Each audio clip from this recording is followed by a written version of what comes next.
Hello, this is Kevin Best, and I'm the host of Great Leaders Serve. And today we're going to be talking to Ernie Hershberger. Ernie is a steward of multiple companies, and I'm going to turn it over to him to explain each of the companies and what they do. Thank you, Ernie, for being a part of our podcast. Same here. Appreciate the opportunity, and I'm humbled to have been asked, and so I'll try to do my best. Oh, that was actually not planned, all right? My best, and to Kevin Best, right? Thank you. So Homestead Furniture is part of our extended family. It's a retail facility in the center of Mount Hope. Been around for 30-some years, and we have customers in every state of the United States and in 10 countries that have walked through our doors. And I would say the biggest reason for that, as we separate ourselves from other more normal retail businesses, would be that we serve customers kind of like you would expect from a high-end custom kitchen cabinet shop in the furniture arena. And so people come to us with pictures, ideas, drawings, thoughts, and we're able to create those pieces of furniture for them. And that has just simply been a word of mouth. We obviously don't have the reach to market on a global level, but we have customers from around the globe that come to us because of friends and neighbors and brothers and sisters that talk to each other and say, hey, if you want a special piece of furniture specifically built to your specs, Homestead has the ability to do that. And so that has been, really nice, treated us nicely. And then in 2000, so Homestead actually started in 1990. And then in 2008, we launched what we call Abner Henry, which is a designer line that's specifically targeted to really high-end designers that have these discerning clienteles in the design arena, which is different than the retail side, that also have that need. And so we have collaborations with some very famous designers that have designed lines of furniture that we market through Abner Henry, and then we also have our own design that we have part of that. And then on top of that, 3-4 years ago, the Metropolitan Museum of Art reached out to us. They noticed our looks and design, the scale, and all these things that are really important on the high end, and gave us the opportunity to create a collection, home collection for the Met, which has evolved into, after a multi-year process, into a very exclusive limited edition collection that you can find and see on the Abner Henry website that have been inspired by some really famous inspirational paintings. Van Gogh is one of the Sunflower, and a host of others too. So that has been an interesting role for us. And then I guess the third company is really, we've broken it into a separate entity because of the front-facing businesses. Abner Henry focused toward the design market, Homestead focused toward the retail market. We've created a manufacturing system that sits on the backside of that called AH Manufacturing that serves both of those niches of the response, I guess, that we're getting from customers. And then we also reach into our community. So we have a whole host of shops locally in our area that also serve both of those entities, while our own shop really focuses more on the exclusive custom stuff, and we reach into our community for the more standard product.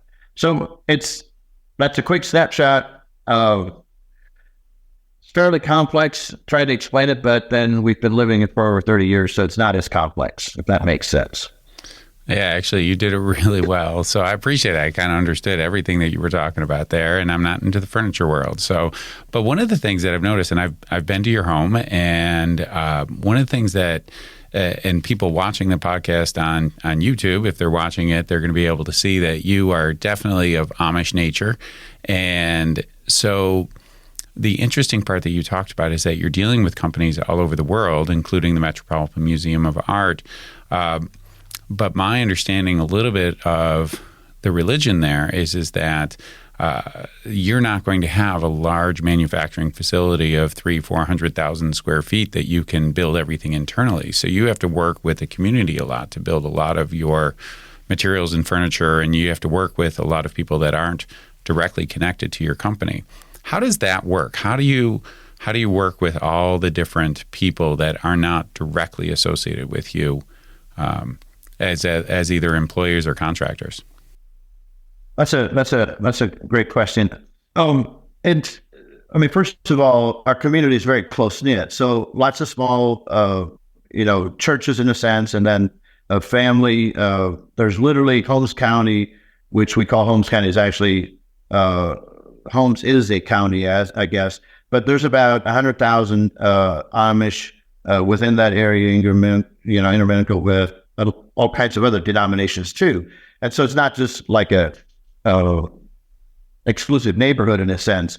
But the whole area was very heavily involved in agriculture in the 80s. And then when agriculture kind of went down, these little furniture shops sprung up. And we've just always worked together.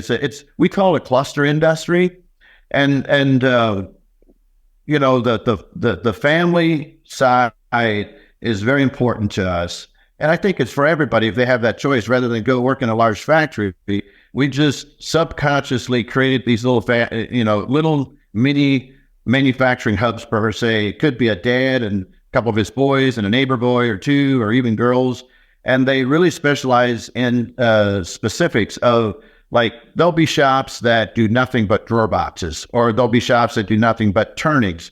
And so it's very individually specialized. And I can't, as a manufacturer, even though we have about 40,000 square foot shop ourselves, is for me to set up a cell system to create boxes. If I need 150 drawer boxes, I can still buy them cheaper from my neighbor that does 1,000 drawer boxes.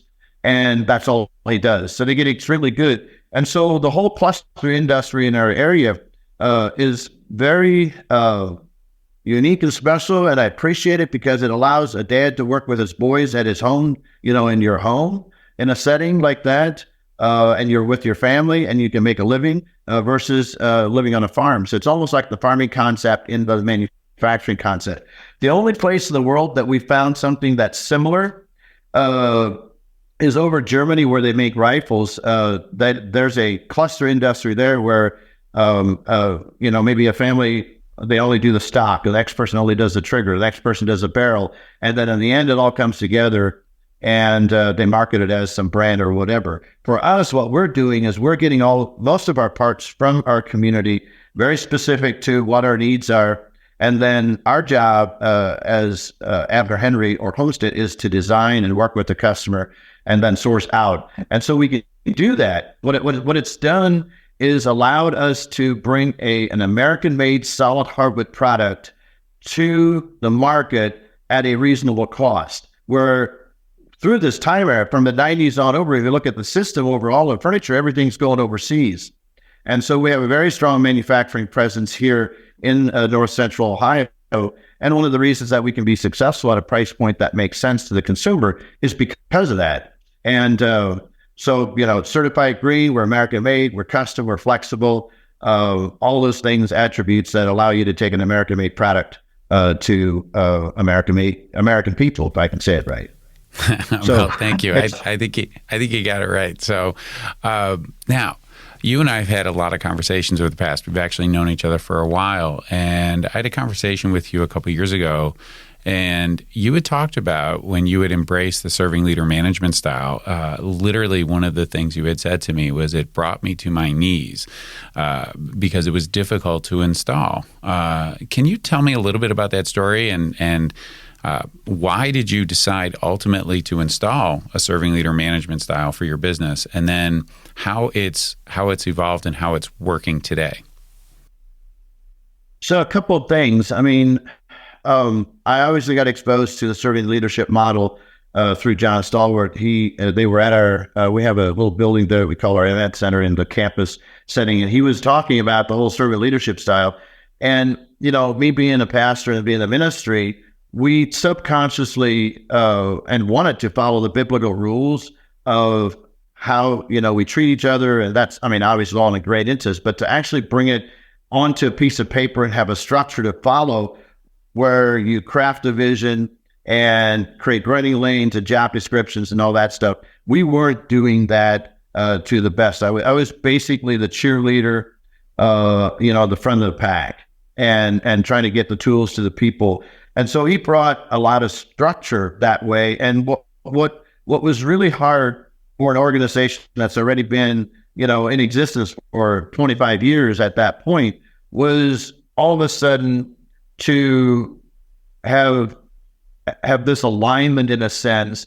And we had employees that struggled with it, even though they might have been Amish and Christian or not Amish and Christian or whatever, we'd always probably been more of a shotgun approach rather than a rifle approach.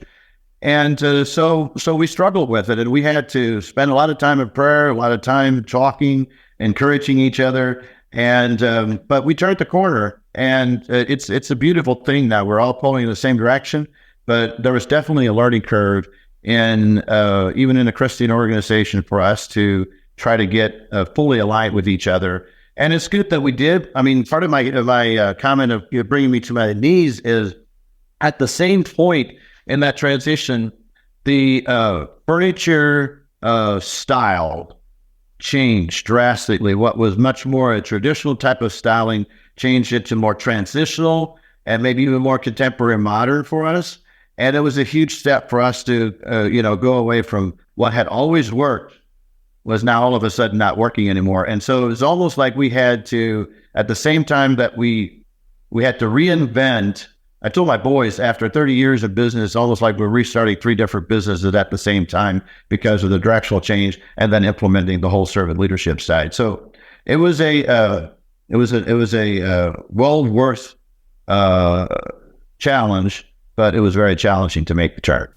So do you think that the reason that the Metropolitan Museum of Art and Abner Henry, they started, was it because you had already embraced the serving leader model and you were able to get, as you said, we're all rowing in the same direction now. We have the ability to understand our process. We have the ability to understand what the worth is of every person that is associated with the organization.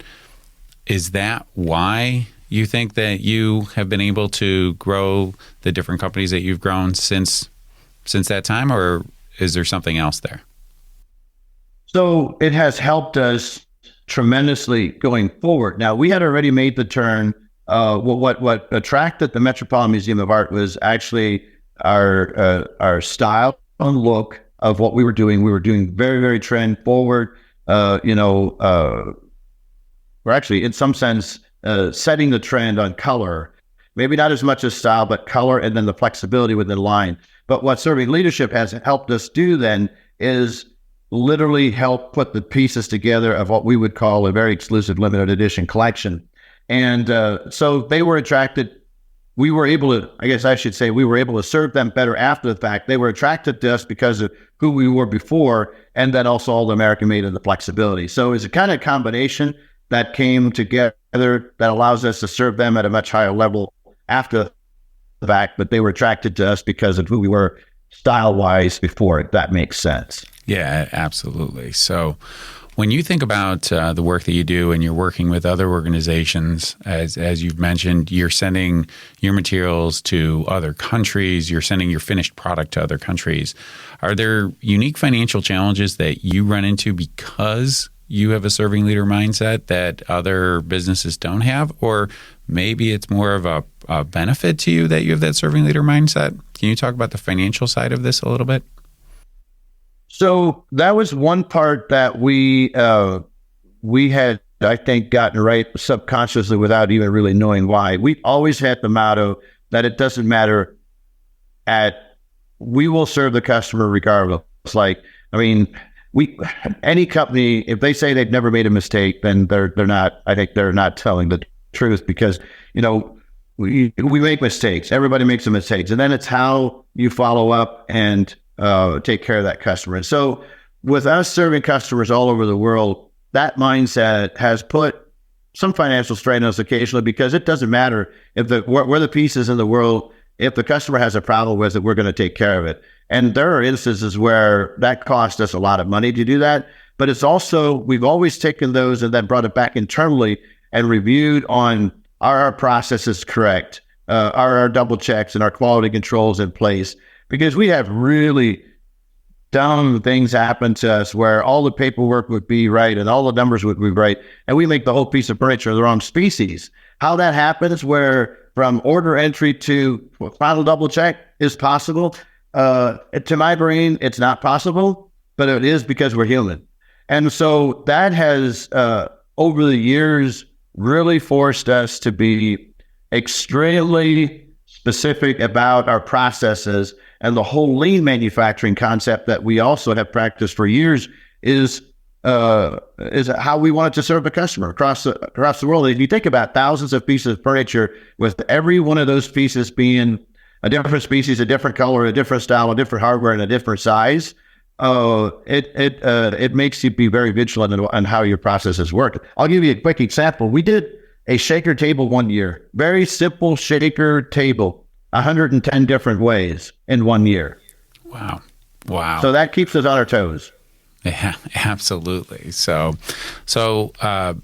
within the success of your businesses, as well as I know that you have some success outside of your businesses as well, and in some of the work that you do, how do you promote serving leadership both internally to the business and then externally into the community?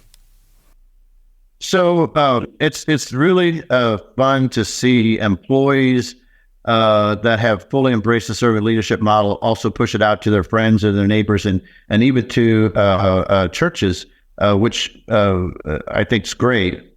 And so on top of that, we also do what we call a Serving Leadership Conference, and where we invite other companies, competitors, employees, business owners, community members, invite them into our facility there. And we have speakers. John is usually there. We ourselves talk about what we've gone through and the benefits that it's helped us with. And that's our way of promoting servant leadership into our community. I think it's actually quite amazing. One of the groups that you bring in is competitors. So can you talk a little bit about that? And, the serving leader mindset obviously is going to tell people, yeah, we're going to be, as one of our other speakers talked about, is we're going to be humble and hungry and smart that what we work with. But the actual idea of saying, that person is competing against us to get the same clientele that we are, let's bring them in and help them become better. How does that come about? Why did you think to do that? To me, I've always done that subconsciously, and I think it's because of my competitive nature. I'm an absolute firm believer that a rising tide will rise everybody up. And I know that if I bring my closest competitor or my closest enemy in business, either way, I like to look at them as friendly competitors and community members in a sense. If I help them grow and get stronger, I know that's going to force me to get stronger and better too. And it's a great way of challenging yourself. And the, like I have a pen, it says relentless pursuit of excellence. So if I help other people get better, it's only going to force myself to get better and our team. I have employees, I have had employees over the years that don't like that philosophy at all, because human tendency is to work really hard, get yourself to a certain platform, and then protect that platform with everything that you've got. Force your competition out as much as you can so that you have easier sailing. And biblically, that's never going to happen. I mean, the storms of life will come, and same way in business, and it will catch up with you. And I think it's one of the number one reasons why generations of businesses don't get past a second or third generation. It's because they stop growing, they stop being hungry, they stop being curious, and they crowd out the competition. Instead of bringing the competition closer, helping them rise up will force you to get better, and it will keep you on your toes. So I just have always embraced that. Oh, thank you. And now you utilize a lot of other professionals in your business. You use attorneys, accountants, insurance people to help you with the different aspects of your business. When you hire those people, are you looking for a skill set first, or are you looking for that serving leader mindset? That's we probably find ourselves in both spectrums there. There are professionals in our family that we use that probably don't use the servant leadership and well, I know that they don't, but they bring a skill set that we might need for the time being or whatever. But we also take we'll always take the opportunity to talk into them, invite them into our serve conference, and help them along if it's a long-term career, relationship, which we look for. So that's one side. The other side is that we do. Let's say it's not a lawyer. I think a lawyer is more skill set perspective than maybe servant leadership, even though we have them in both. So we should probably look more toward the serving leadership. That's a tough question. Because there are skill sets out there that are short term, that are a benefit to your company when you're in need, that will force you to go skill set first and servant leadership second. There are other skill sets like I would say marketing or people development and things like that, or even product development that we look at more of a long-term relationship. Then it would be much more important to also have serving leadership part of that out of the gate rather than us having to develop it. So we fall on both sides of the spectrum, but obviously our goal would be to have people that understand the serving leadership perspective right out of the gate. That was a long-winded question, or answer, I should say. It was a good answer. So then I'm going to even follow it up with a little bit more, so you can get a little bit more long-winded on this answer. Is so you also have to deal with it with yourself and your family. Yeah, on the personal side, you're doing different things with the family, and there's different legal issues and tax and accounting and financial issues that you have to deal with. Again, same question. Are you looking for a skill set first there, or are you slanted a little bit more towards the serving leader mindset there when you're dealing personally? So on the personal side, to me, it's serving leadership first, attitude. Maybe we should say attitude before serving leadership even. And within the business model, there's technically very few skill sets that we can't take a person with a great attitude and a serving leadership heart and teach them what needs to be what needs to be done. The exception to that rule would be like design. You either have a design background and have some additional training, and you might come in stronger with that than you will in serving. But on the flip side, if you're hired for a skill set and you're in our organization for 6 to 8 months, you'll be a servant leader by that time, or you're probably no longer around. And so it's a very strong requirement. I mean, the people relationship business that we're in, people expect from us a higher level of quality and service. And so if you have a bad attitude and you're not smiling on the phone when you're answering and you're not wanting to serve from a servant heart, you can't function on a high level and who we are as a company. I mean, you have to want to serve to be successful here. In manufacturing, a great attitude, we can teach you how to build furniture within 6 months. We'll apprentice you up with another craftsman, and 6 months later, 98% of them will be on their own in their own cell building custom furniture. That's absolutely amazing. So you talked about the different things that you do within the community to help promote serving leadership. So you're inviting a lot of different people to it. Is that how you find other serving leaders, is by using those conferences and being able to say, okay, these people are showing up, they either have some interest in it or maybe they're already serving leaders. So where do you find the people that you're doing to be able to invite them to this big conference? So it goes both ways. I think as human beings, we gravitate toward people that, don't gossip, don't criticize, don't complain and condemn people just in your normal walk of life. If you go to town to buy groceries and you're talking with somebody, in the aisle, and all they do is complain about everybody else and the weather, you kind of stay away from there. But you meet people that show gratitude and are thankful for what they have, and they might be struggling. You might know that they're struggling financially or their family or whatever, yet they still have a great attitude. Those are people that we can utilize. Those people you can pick out as a servant leadership part. The other part is just the recommendation of employees and people, even in our downline and the vendors and billers that work for us. They start coming to the serve conferences and stuff, and they'll recommend their friends to come or other people that they believe would be beneficial from it.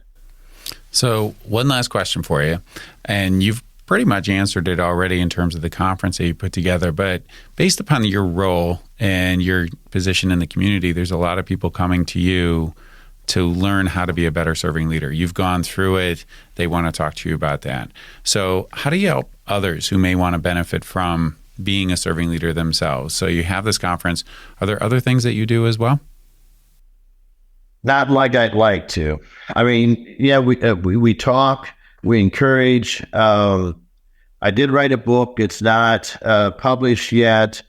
And, the idea behind it was to basically document what we went through in the whole context of serving leadership and the change of the business and stuff as a promotion that we're all on the same level, and that, what you're going through is not unusual. You're not isolated, and that we're all here to help each other. And so those are my ways. I don't write. I'm not a good writer. I have to talk to think, which you probably already found that out. And so that's my best way, is just to talk people, shake hands, encourage them, and, more personal than actually writing or, yeah. Okay. Well, Ernie, I want to thank you so much for today's conversation. This has been an absolutely fantastic learning opportunity for me to see how you've grown your business and what you've done to be able to improve the lives of others. And I want to tell everybody else, this is, we'd like you to like or subscribe to Great Leaders Serve. This is Kevin Best, your host, and thank you again for listening in. For more information about the Center for Serving Leadership, visit our website at centerforservingleadership.com.